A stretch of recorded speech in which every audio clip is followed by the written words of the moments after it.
In the other crucial development, the United Nations General Assembly has backed a resolution drafted by Ukraine and the European Union condemning Russia on the third anniversary of its full-scale invasion, spurring a rival US resolution reflecting Donald Trump's split with Europe and growing union with Putin.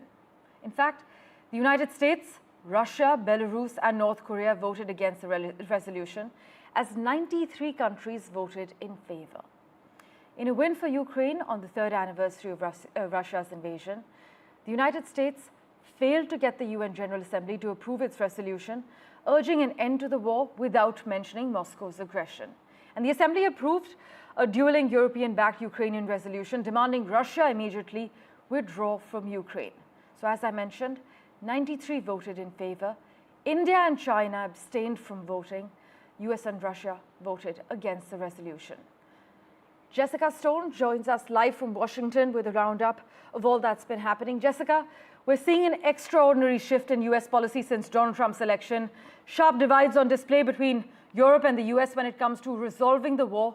Take us through all the latest developments. Yeah, a lot of division on display, both in Washington at the White House and at the United Nations up there in New York City. Let's begin with the division in the White House. You outlined a lot of the differences between Macron and U.S. President Donald Trump when it comes to Ukraine. During the Oval Office, you saw Macron correct Trump's assertion that the U.S. was giving grants while the Europeans were giving loans.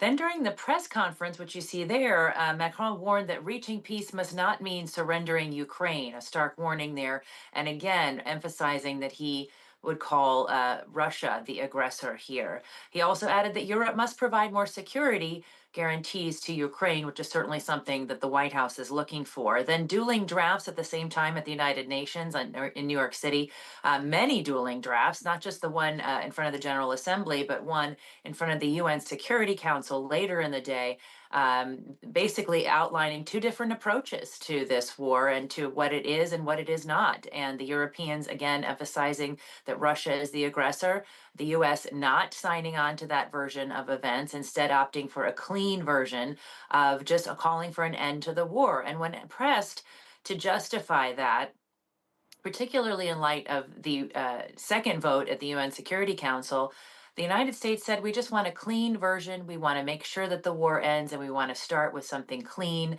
and narrow in terms of doing that. So definitely a different chapter in U.S. positioning when it comes to Ukraine. We'll see if this strategy works as we move through the talks.